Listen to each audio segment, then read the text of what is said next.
हुजूर के घराने का किरदार, हम बदला लेने पे लगे रहते, एक एक से बदला लेंगे, नहीं खिलाई दावत। भाई बदलो। किस मयार पे हमने लाके खड़ा कर दिया? कह रहा तेरी जगह यहाँ नहीं है, धक्का दे के निकाल देते, यहाँ कौन बैठेगा, यहाँ वीआईपी लोग।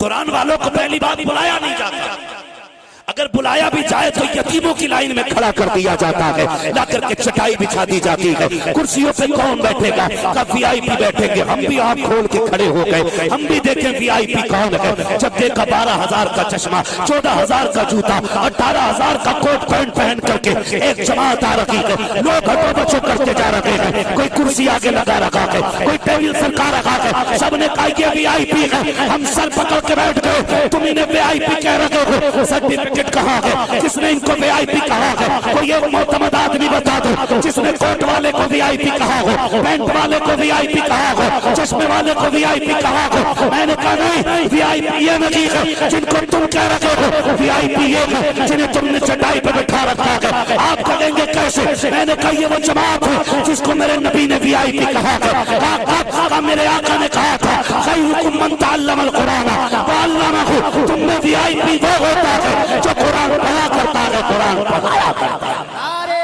तकबीर, नारे रिसालत, पैदाने सरकारे मदीना, जलसे दस्तारबंदी, दारुल वलियावतुल गौसिया मुजद्दिदिया, अल्लामा मौलाना मुफ्ती हम्माद रज़ा साहिब किबला, मसलके आला हजरत। नारे तकबीर, नारे रिसालत।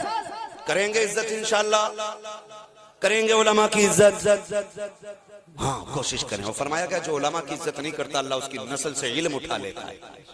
और इल्म उठा लेने का मतलब ये नहीं है कि कोई बात नहीं बेटे को इंजीनियर बना लेंगे ना, पूर नहीं पड़ेगी, पूर कुरान से पड़ेगी। लिख लो ये बात, और पत्थर के नीचे दबा दो। मौलवी क्या कह के गया? धोखे में ना रहे। मरते वक्त बंदे को 3 चीजों का ख्याल आता है, सिर्फ 3। सबसे पहला ख्याल आता है इतनी दौलत कमाई, अब इसका क्या होगा। दूसरा ख्याल आता है कि मेरे बाद मेरी औलाद का क्या बनेगा, मैं चला जाऊंगा मेरी औलाद को कौन देखेगा।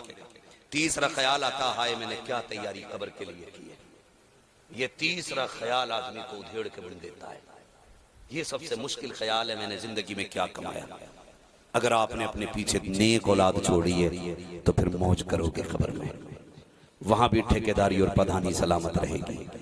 और अगर पीछे नेक औलाद नहीं छोड़ी है तो इधर भी लाल जलील थे और उधर भी जलील होना जाकर। मेरी बात सुनना बहुत गौर से। अपने बच्चों को कुरान दो, दीन दो, अपने बच्चों को हुजूर के दीन का सिपाही बनाओ। कुरान पढ़ाओ अपने बच्चों को। ऐसे ही दीन नहीं आया हम तक, ऐसे नहीं आया। बड़ी मेहनतें लगी हैं इस दीन में, बड़ी कुर्बानियां लगी हैं।